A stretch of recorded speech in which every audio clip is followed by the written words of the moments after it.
We were going to have essentially two speakers, Stacy Bakker and Karen McAllister from St. Jude. So I see Stacy. I don't know if Karen's on yet.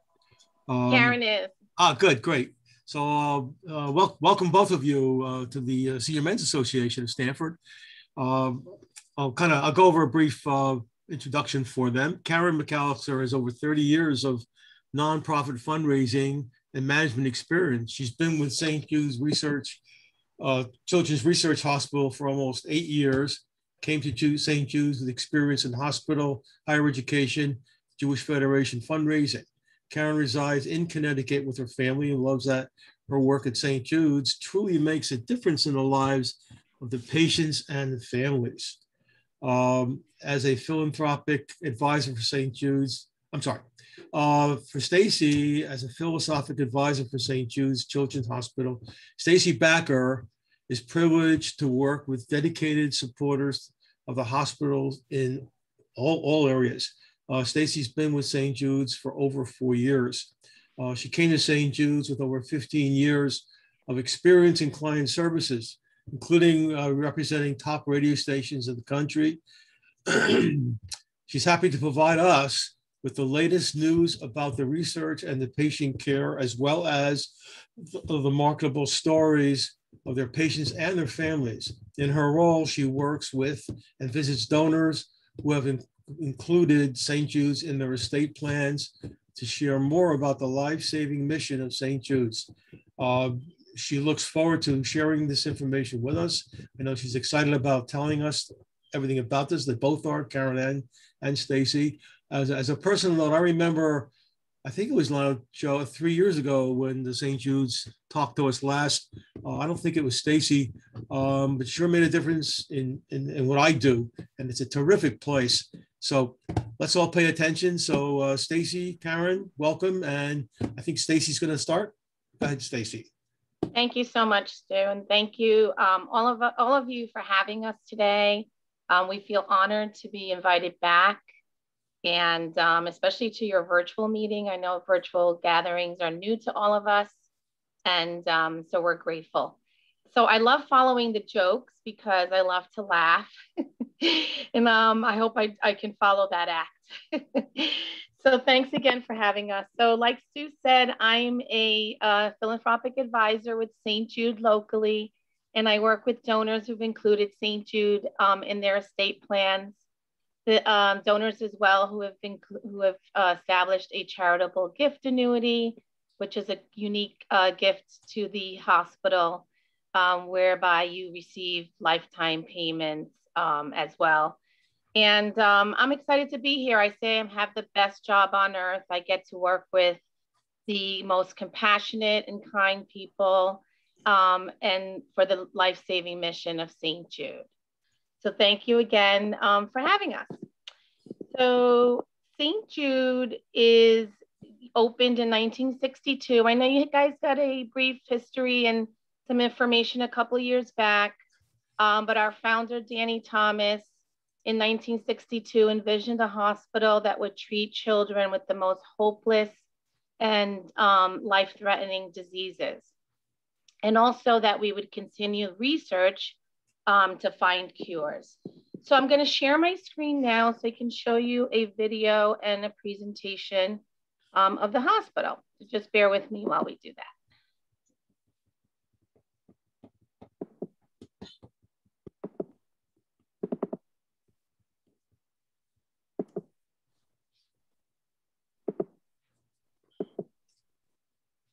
Can everyone see it? Yes. Clearly, perfect. So this is our campus. This is St. Jude Children's Research Hospital in Memphis. We've grown quite a bit since 1962. And this is a great video on Danny Thomas's dream.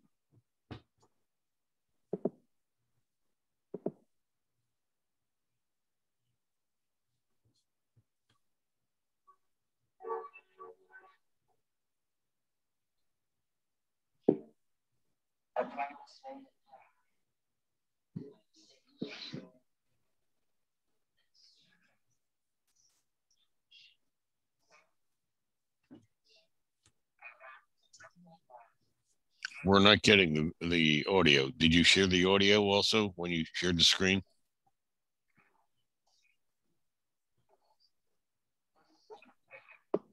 Is the audio not? Oh, sorry about that. No, you can't. You can't hear it, Stacy. No. Yeah. But did you share the audio when you shared the screen? Let's see. Let's go back. There's a couple of check boxes down the bottom. I apologize. It's my first virtual experience like this, Okay. where I go on to the meeting versus hosting it. Just close the share screen. Stop share. Okay. Now when you share your screen, if you're on a PC anyhow, at the bottom left of the box, when it comes up, it should say something about sharing the audio. The audio settings, you mean? No, let me see if I can see here. Down at the bottom, it should say share sound, optimize for video clip. Oh, I see. Yes. Okay. Sorry about that. That's okay. Hopefully it'll work now. Rewind. Thanks for understanding. Oop. Now I'm nervous. Hang on. We don't bite. Wait, I gotta go back to the slide show. Yikes. It's nice when it works. From beginning. See, yeah, this screen is this thing is in my way. I can't do the slideshow. At the bottom is an icon. Just do the slideshow next to the slider on the right. Looks like a screen icon. As the light from that single candle. That's it. All right. It's working.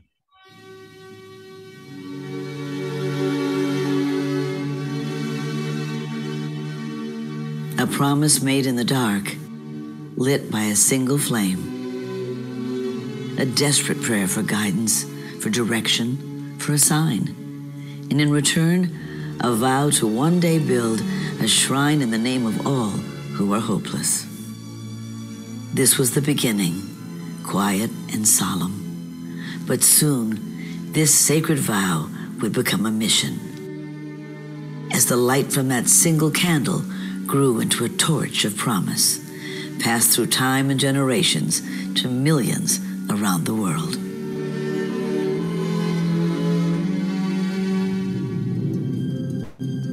As that vision took form, it would be given a name and a purpose, and a statue would be raised as a proud symbol of that hope, one that would stand watch over desperate families, protecting and guiding them in their darkest hour. This is where the work would be done, forever changing the fates of children diagnosed with cancer and other life-threatening diseases. This is where brilliant minds would gather, perched at the leading edge of science, as they ventured into the darkness, seeking better ways to understand, treat, and defeat the diseases that took children's lives. Hundreds of supporters would grow into thousands, then millions, fueling the work required to raise survival rates and keep families whole. What was once a death sentence for children would ultimately become survivable, as word of this remarkable place spread around the globe. Momentum continued to build, and people from all walks of life would lend their support, united by the singular vision that no child should die in the dawn of life.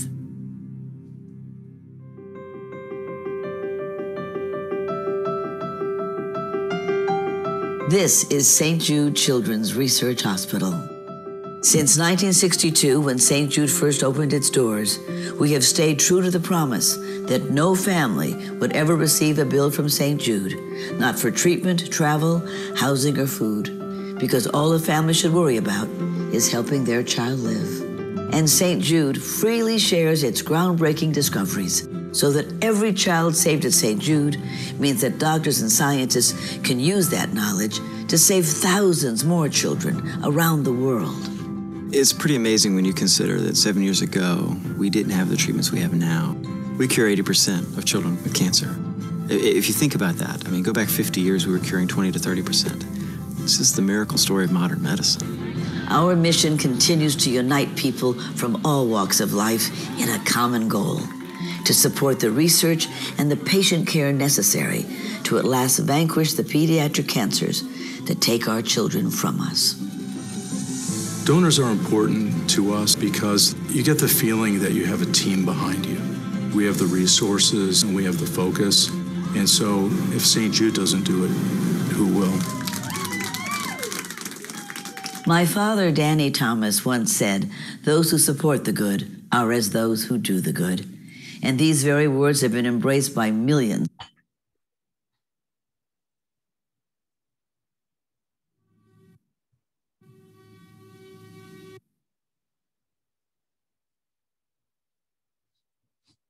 We will continue to find cures and save more children here and around the world. We won't stop until my father's dream is realized, that no child should die in the dawn of life.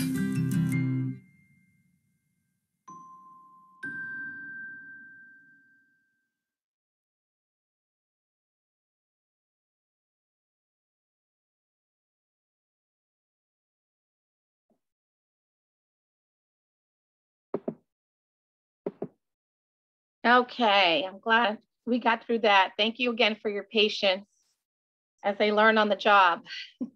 Can you all hear me? Yes. Yes. Okay, great. So Danny's legacy has continued to this day, thanks to the wonderful supporters like all of you. Your support makes it possible for St. Jude to treat over 8,500 patients a year.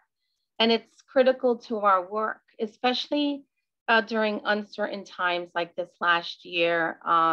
When we accept a patient at St. Jude, we are committing to a long-term time with them and to be with them and by their side throughout their entire cancer journey.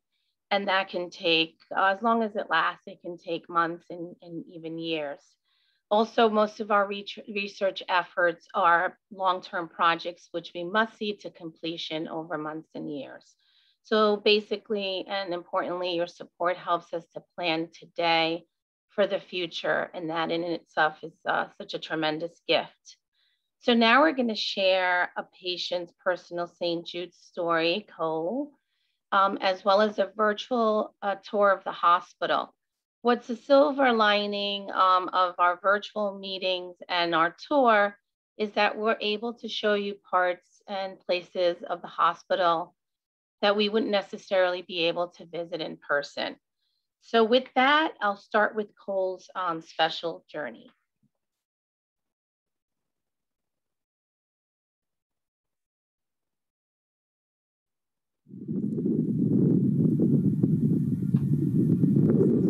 Cole, he's my miracle child. I've had 10 miscarriages, and I was never able to have any more children. So how does your miracle child get cancer? How does that happen?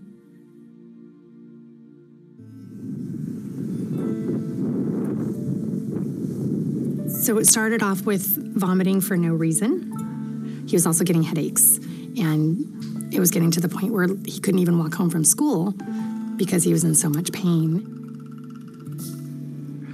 We went to urgent care. We really pushed for a CT scan. There was a mass, basically a tennis ball-sized tumor at the base of his brain. We were then rushed over to our local children's hospital, and they did the resection there. And that's when they told us that he had cancer. Those are the worst words you can ever hear as a parent, is that your child has cancer. Our oncologist reached out to St. Jude. St. Jude knew exactly what was happening. They already had a clinical trial going on, so he wasn't overtreated. He did 30 rounds of radiation, and then he had 4 rounds of chemo. What exactly is it that you're doing here? De-hairizing myself. De-hairizing? When we got here, we signed up for just about every research trial there was. The discoveries that St. Jude makes are shared freely around the world. What was important to me was knowing that anything that we did would help future kids, because no child should die of cancer ever. Nice, man. So we had busy days. But get out the door, you don't get chemo anymore. They saved his life. They gave him a life to live.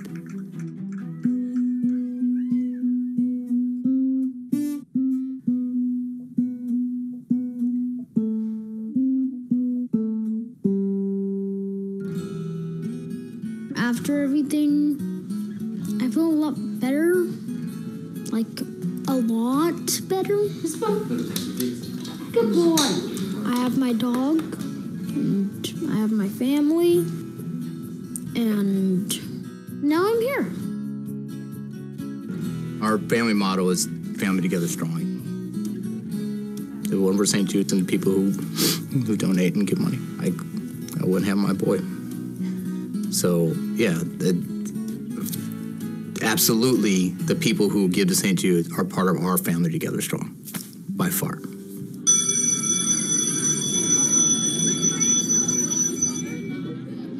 I'm a teacher, and kids are my life. And there's so many great things that you can do in the classroom. But I think it's important to teach the children about childhood cancer and St. Jude, because through doing that, you teach compassion and you teach empathy and you show them how to care for people who are struggling, who are fighting for their lives. You can show them what they can do to help other children. Nobody expects their child to get diagnosed with cancer, but then when they are, you are so grateful that there's a place like St. Jude.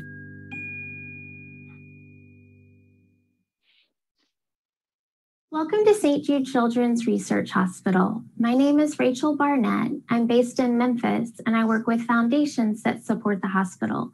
I'm so excited to have this opportunity today to share your hospital with you. We have made great strides since the hospital opened in 1962. Today, St. Jude is leading the way the world understands, treats, and defeats childhood cancer and other life-threatening illnesses.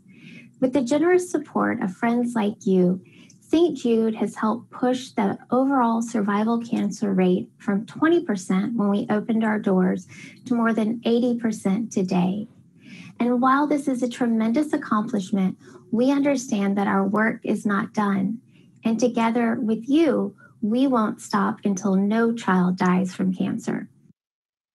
As we begin our tour here in the shared lobby of the Chili's Care Center and K Research and Care Center, I invite you to take a look at the welcome desk and see the special design of welcome written in languages from all around the world. This emphasizes the fact that St. Jude treats for patients and cares for families from all across the globe. You'll also notice the blue telephone on top of the desk.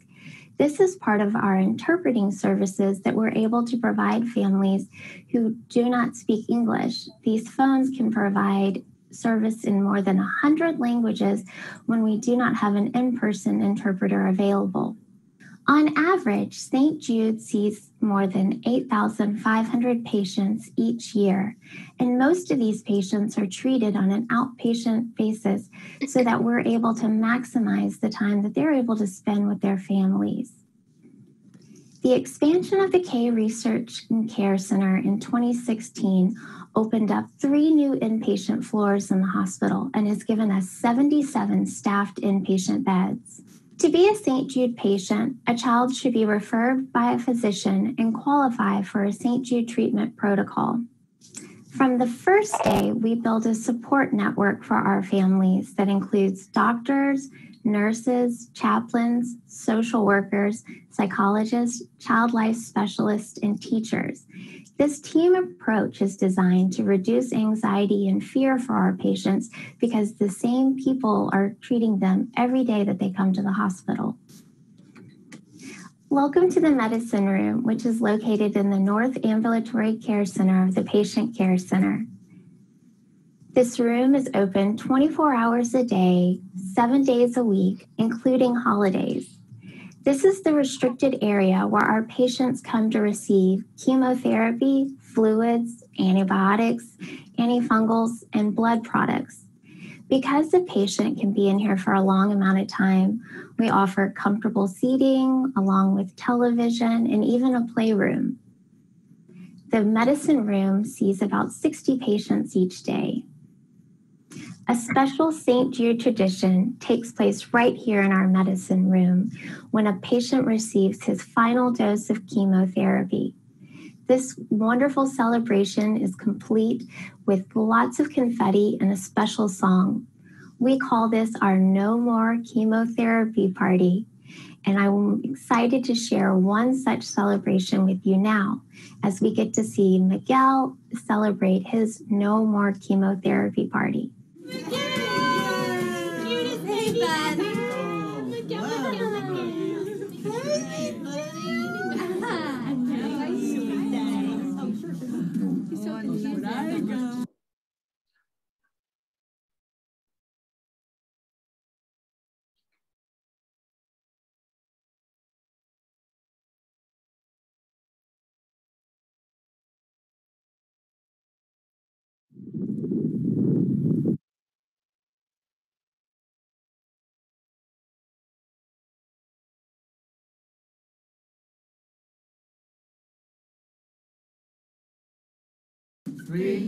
Our patients have the cutest SMILEs. Our patients have the sweetest HEARTs. Oh, we love to see you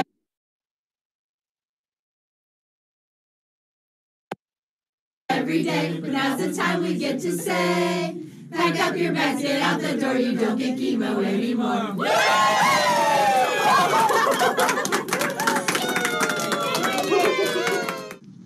The new inpatient floors in the K Research and Care Center opened in September 2016. They truly exemplify the way that St. Jude tries to combine the best comfort and care for our patients and their families. We consulted with patient families to learn what they would love to see in these new rooms. Not only have we made the patient rooms larger, but also every room has an attached parent room so that our parents are able to stay by their child's bedside 24/7 without compromising their own comfort or privacy. These rooms also feature in-ceiling lighting that a patient can adjust to any color based upon their mood or preference. Everything about the design of these rooms is truly to make sure our patients are comfortable and also to increase greatest efficiency for our staff. Families have access to nutrition rooms on each floor where they can prepare a snack or drink, and they also have access to laundry facilities on each floor. As you can see, these new spaces are bright and airy and designed to generate children's creativity and engagement. One such example is the 90-foot wall journey wall that travels from the elevators to the entrance of each unit. There's also motion sensors and other interactive features on these walls that encourage children to get out of their rooms, play and socialize, and truly just be kids. Each floor also has a child life playroom for the younger children, along with a special room for teens and preteens, so they have a place to gather with one another and without their parents. The inpatient units also have a rehab facility where our patients can receive physical and occupational therapy, and also a family lounge to allow those to gather. There are special areas for our staff to host meetings or take breaks. One really unique space is our Imagine Room, which features a floor-to-ceiling wall where our patients can truly leave the halls of the hospital and interact with others through gaming, watching a movie, or teleconferencing with friends and family back home. Our next stop takes us to the K Research and Care Center, which houses our St. Jude Red Frog Events Proton Therapy Center. We are home to the world's first proton therapy center dedicated solely to children and designed specifically for treating pediatric cancers. This facility opened in November 2015, and in its first year was able to treat more than 100 patients. Proton therapy is an advanced form of radiation therapy which is able to deliver a targeted beam of radiation to the tumor while being able to spare the healthy tissue around the tumor. This is especially important in our pediatric patients. Because so many families travel to Memphis so that their children can be treated at St. Jude, we're able to offer housing for them to maximize the time that the children are able to spend with their families when they're not receiving treatment at the hospital. We offer both short-term and long-term stay facilities. Our short-term facility is Tri-Delta Place. Mid-term stays are at the Ronald McDonald House, and our Target House offers long-term. We're standing in Target House now. This facility offers stays for our families for 90 days up to 3 years. Since the Target House opened in 1999, it has been home for more than thousands of families from 47 countries and territories and 45 states. Target House is able to offer homes for 98 families at a time. Each family has their own apartment, which is composed of 2 bedrooms, a living room, a bathroom, and a full kitchen. These apartments come fully furnished and equipped for everything that a family would need, including cooking utensils, linens, and an entertainment center. This allows our families to cook a meal together, watch a movie, and simply have time together as a family. Here we are in the Danny Thomas Research Center, and I know this man looks quite familiar to many of you.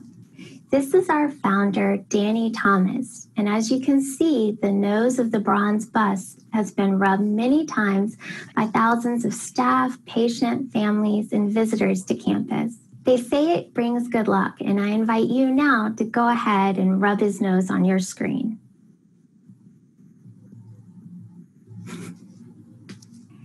The Danny Thomas Research Center opened in 1991 and was dedicated by First Lady Barbara Bush, who lost her 3-year-old daughter to leukemia in 1953.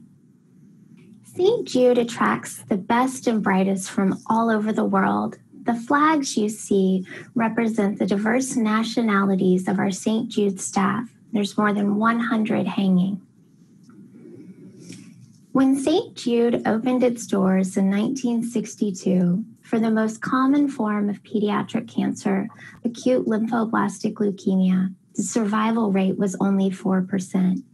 Now, thanks to friends like you, the survival rate for our St. Jude patients with ALL is 94%. St. Jude freely shares all of our research, which means that one child saved at St. Jude means that doctors worldwide can use this knowledge to treat thousands across the globe. At St. Jude, we are especially proud of this collaborative spirit between our laboratory scientists and clinicians. This is what drives our clinical trials, and this spirit is why we are proud to say St. Jude conducts more clinical trials for pediatric cancer than any other children's hospital in the United States. Great hospitals, great research institutions, and great charities. St. Jude is all of these in one. One example of our research excellence is our award-winning Dr. Peter C. Doherty of the Immunology Department. In 1996, he was awarded the Nobel Prize in Medicine or Physiology. When asked why he has spent his career in Memphis, Dr. Doherty shared that St. Jude is a scientist's dream. There is close interaction between laboratory scientists like himself and the clinicians, nurses, and specialists who treat some of the world's sickest patients. When the hospital opened in 1962, Danny Thomas unveiled the 10-foot white marble statue of St. Jude. He hoped that this statue would serve as a beacon of hope for all the families and patients who travel to St. Jude. This statue symbolizes our commitment to pioneering research and delivering the best possible care for our patients and their families. With your help, we will continue our mission of finding cures and saving children, all without ever sending a bill to families. Thank you again for taking the time to be with us today. It's been an absolute honor and privilege to be able to share your hospital with you. Our work is only possible because of your partnership, and we promise that we will continue everything that we're doing to fulfill Danny Thomas's dream that no child should die in the dawn of life. Thank you again.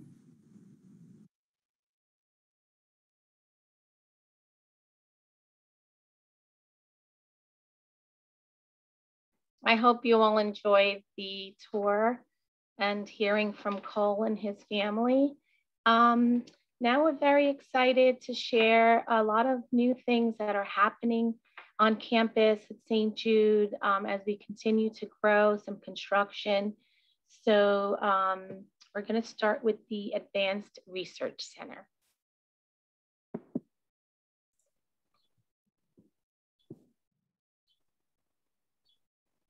Okay, excuse me, that's my cue. As Rachel was just showing you in that video, the building that you saw that had the bust of Danny Thomas and all the flags hanging is our main research facility, and it is literally busting at the seams. So one of the things that's happening on campus is a large expansion plan, about $1 billion expansion plan, where 3 new buildings will be put up. The Advanced Research Center, which you're looking at a rendering here, a new housing facility, because seeing more patients means we've got more patients to house on campus or right off campus, and then brand new clinics that help serve our patients. So unfortunately, we don't have a picture of the Advanced Research Center, which is almost at completion. It's been interesting seeing the building go up through photos every once in a while that would be sent to us from Memphis. But this facility, and you can go to the next slide, Stacy, thanks. This facility is 625,000 square feet of research space, which at the time it was beginning construction, it was one of the largest research projects in the country. It has 8 floors, 2 of which are going to be left for future use. And the nice thing is research today is done very differently. It's not separate labs where people go into their labs and they don't come out all day. The labs are fluid open spaces. And what we've found and other research facilities find is that's really where you have the cross-pollination of ideas that leads to new discoveries. One of the things that St. Jude prides itself in is that even from its very founding days in 1962, we were a hospital that combined research with medicine right from the get-go. So our researchers work right alongside the physicians. It's always been a bench to bedside type of practice. And that is one of the reasons why a lot of our researchers stay at the hospital. It's a unique experience because in other research hospitals, you aren't working directly with the physicians, you aren't seeing the patients on a weekly basis. And at St. Jude, the researchers can do that, which they find is really helpful to them. Next slide. So the labs are going to be obviously state of the art. It's an amazing structure. And as Rachel was talking about in her presentation, researchers, we are like the Disneyland of research facilities. Folks can come and work on what they want to work on to help our patients and try to get to the root causes of these diseases and cancers. And they don't have to get their own funding. They don't have to take on doing pharmaceutical company research to maybe, get them some funding to do stuff. They can really work on the pure basic science at hand, which for them is incredibly attractive and which really leads to the results that we see. As an organization, we have never kept our research from other institutions or researchers. It's freely shared. We don't wait to clean up the data. We don't wait to, analyze the data. We don't wait to publish it. We have a huge St. Jude Cloud repository of research data that we make free to other researchers around the world and other physicians who are needing that information. So we're very fortunate to have that. And obviously the only reason why we can do that is because of wonderful supporters who make this possible. I mean, it's just a very unique research situation at St. Jude. So this building is due to open this summer. They're already slowly starting to move some of the equipment and other stuff into some of the laboratories. And we hope to have it fully up and running in August or September and do some sort of dedication at that time. Hopefully, God willing, it may not be virtual. We'll have to see how things look at that point. But thank you. And I will now pass it on to Stacy.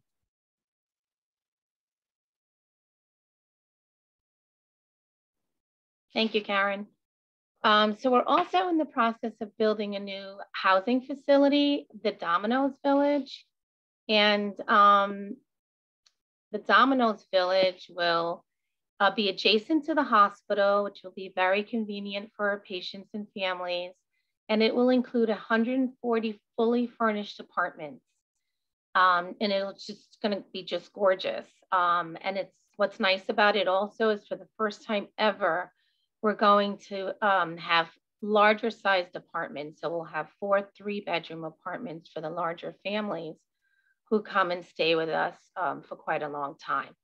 It'll have communal spaces for families to relax and dedicated spaces just for parents. You'll see here the indoor bridge that will connect to campus, which again will allow for convenience and ease of travel to and from appointments almost daily for our patients and their families. And honestly, the Domino's Village is going to offer more than a convenient place for them to stay. It's going to provide a warm, supportive community during their cancer journey. And another very exciting thing happening right now is called Inspiration 4. Hey, Stacy, can I interrupt you for just one quick second? Sure. So one of the nice things about the new Domino's Village is that it's going to be totally private. It is still on our campus. We're very lucky in that we have about 75 acres. So for us to expand is not a problem, unlike a lot of urban hospitals that cannot expand very easily. Domino's Village differs in that it is going to be very similar to Target House for long-term stays and for some short-term stays, depending on our overage. But what's happening now in Memphis is because we are seeing so many more patients, which was part of the hospital strategic plan, we are having to place patients in local hotels. It's not good for them. It's not the best for them. They're not getting the best community experience that they can have there.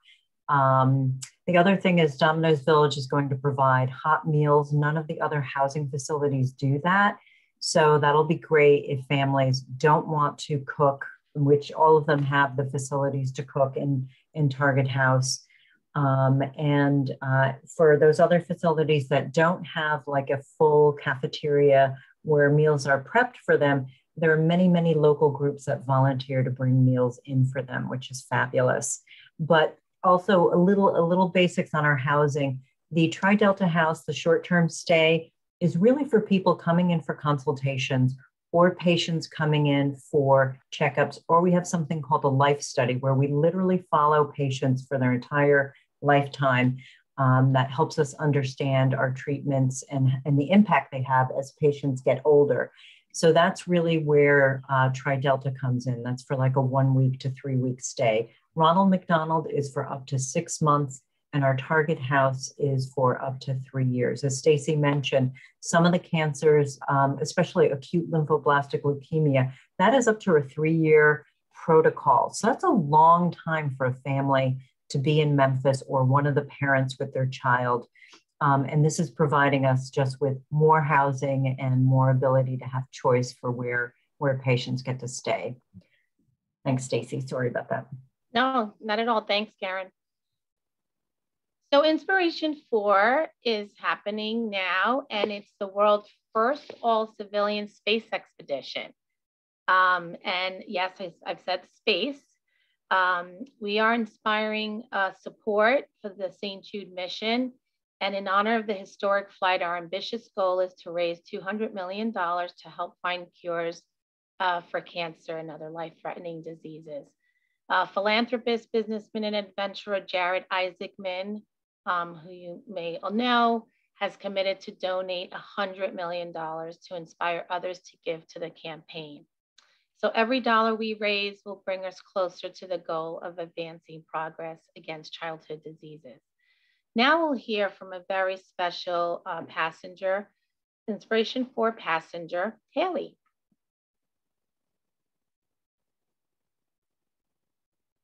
Hi, everyone. I wish I could be with you all live or even in person, but as you can imagine, my schedule has quickly filled up with preparations for the Inspiration 4 mission to space. This is such an incredible time in the history of St. Jude as we embark on this unprecedented all-civilian mission representing and benefiting the children and families of St. Jude. As a former patient and current physician assistant here at St. Jude, I'm incredibly honored to represent the Hope Seat on this adventure. Thank you for your commitment, your dedication, and the love and care you've shown for the mission of St. Jude Children's Research Hospital during an incredibly difficult year. Now more than ever, we need your support. Your support makes it possible for the scientists, doctors, and caregivers at St. Jude to continue what they do best, finding cures, saving children. Again, on behalf of St. Jude patients and their families, thank you. You enable us to keep reaching for the stars.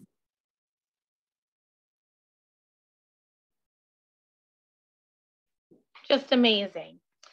So so it's important to come together in these times. And even though we feel further away because our kids need the support and we need you more now than ever. So thank you so much for everything that you do for the children and families of St. Jude. We are grateful whether you're a St. Jude supporter or a guest today. I want to thank you for taking the time to hear about St. Jude and learn more about what we're doing. And before I close, I just want to add that I'd be happy to talk with anyone if you had additional questions. I know we're going to have a Q&A. But any additional questions, anything that comes to mind, I'm here to help. And I'd be happy to talk with you on video chat and on the telephone since we're not able to meet in person just yet. Thank you. Thank you, Stacy. And Karen, really appreciate that. It's really impressive. I found it extremely impressive. A lot of new things I learned about the place. I'm sure that some guys might have some questions. So guys, if you have questions, raise your hand and I'm sure they'll answer your questions. So it's not just cancer, it's any childhood disease. Is that what you're handling, Stacy? Sorry. Yeah, so it includes other life-threatening diseases, not only cancer, but it's mainly cancer. It's mostly, I should say. And how does one qualify to get to the hospital? Is it just your personal doctor who sends a letter, or how does that work? You would obviously be a child, so you fall within the below 18, Karen, or 21. I've forgotten if it's 18 or 21. Yeah, but I mean, there are times where we will take somebody that is considered a young adult, like somebody in their early to mid 20s, who is diagnosed with a pediatric cancer. It's fairly rare, but it does happen. But typically it's up to 18. Thank you. And then you would qualify for a trial that would be happening at St. Jude at the moment, and also referred to the hospital by your physician. It's one of those situations where if your local hospital can take care of the typical protocol for that kind of cancer, we wouldn't accept you. It's really many times when kids come to us and they're referred by their physician, their local pediatric oncologist has tried everything and it's not working. we tend to get the really difficult cases where the traditional treatments just don't work. Or we take children from the surrounding area where we're really like the local pediatric hospital, pediatric oncology hospital locally. But there are many, many times where it doesn't have to be through a physician referral. We've had families just reach out to researchers. They do their research online. They see that Dr. Pui is doing research in this or that and the other thing, and they contact them. And the doctors will call them back, usually within 24 hours.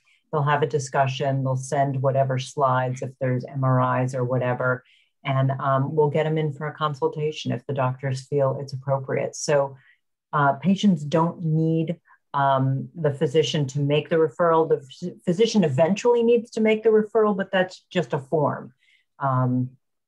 But yes, and since we share our findings freely, like Karen mentions, many a times our protocols, St. Jude protocols, are being utilized locally. And we also consult with families as well, with, where they are in treatment. Good, thank you. You guys were pretty thorough in your both your commentary and your videos. I see Brian has a question. Yes, it was a very good presentation. Thank you very much. Did COVID affect you folks a lot over the last year? Yeah, the hospital pretty quickly shut down, and not for the patients, but everyone else. Like, we haven't traveled into Memphis in well over a year.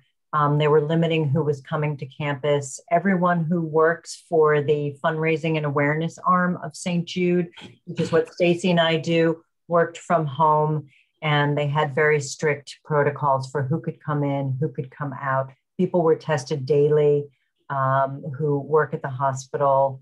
So it was basically a lockdown experience for the hospital for many, many, many, many months.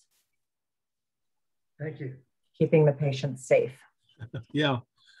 Any other questions? Anyone? Going once? Going twice? Joe? I had a question, and that is, I was wondering if you accept children from out of the United States. Yes, we do. Again, they have to meet whatever the requirement is for that particular study, clinical study. And for some of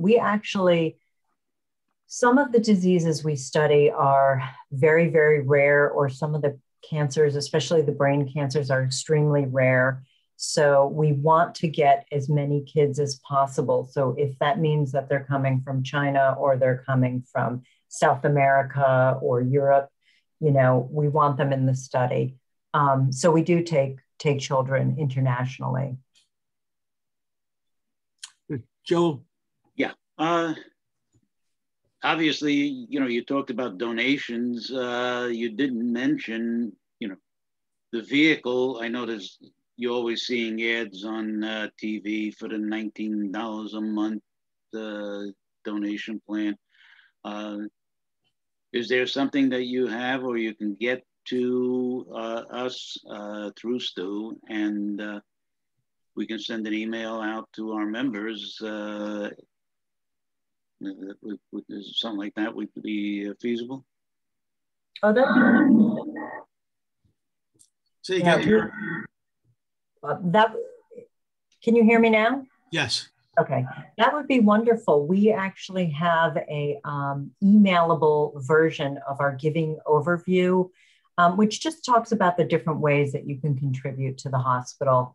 Also, I don't know if the Senior Men's Association ever does a project around the holidays, but the hospital is always looking for people who are willing to purchase Christmas gifts for the kids, that sort of thing to send down. So there's all different ways that people can contribute to the work that's being done to either help the research, help the patient care, or just help the kids cope with what they're going through. Okay. If you could get that information out, and we can send it to our members, and and see where we go from there. That'd be fabulous. Thank you. Thank you. Didn't I hear something? Didn't I hear something on television lately? You have some kind of relationship with the Olympics? Did I hear that? Or some kind of major donation thing going on that maybe 2 or 3 weeks ago on television? No? Guess not. I haven't heard that. Yeah, normally we get all kinds of press releases and bits of information on things that are going on. I mean, maybe it was, no, I can't even speculate onto what it was, but we have not heard anything about that. Okay, sorry, maybe. No, that's all right. Mistaken, yeah. I have a question. Go ahead, whoever that is. Okay, can you elucidate a little more about survival rates among the different types of cancers, the best and the worst, etc.? Yeah, if you give me a minute, I could pull up a document on that. But actually, I could send a document that Stu could distribute if that would be helpful to you, because it goes through the variety of different kinds of cancers and where the survival rates were when our doors open and what they are today. And I will tell you that the biggest change we've seen so far has been in acute lymphoblastic leukemia, which is the most common form of childhood cancer or blood cancer. That, as you saw in the video, went from 4% in 1962 to now 94% survival rate. Where we are really pushing is in those brain cancers that have a much lower survival rate. They're still better than they were in 1962. They might have gone from 10 or 15% to 40 or 50% or 60%, but we still want them to be much higher than that. But I'd be happy to share a document that could be shared with everybody that shows the different survival rates through Stu, if that would be okay. It'd be fine. I mean, because it might take me a while to find it. Okay. Thank you. Yes, Stacy, thank you. Stacy knows where to find me. Thank you. And thank you for asking that question. It's one of my favorite things to show our donors, because it shows the strides that demonstrates the strides across the board with all the different types of cancers, but also that we have work left to do. But, you know, it's a good thing to know that we've come a long way. Okay. So seeing no more questions, guys, Stacy, Karen, thank you so much for joining us and educating us today about the St. Jude's Hospital. I'm not supposed to make pitches, but if you guys can find it to donate to this cause, I think it's a terrific thing. There's so many people out there who just can't afford to get their kid well, you know, and this provides an opportunity for those families who have sick children to not have to worry about having to go to Memphis and what are you going to do there and pay for that. As we saw, it's all covered. So it's really a great organization. I would encourage you if you can. So guys, again, Stacy, Karen, thank you. Have a great day, and I'll feed it back to Joe. Thank you all so much. Have a wonderful day, everyone. All right. Bye-bye.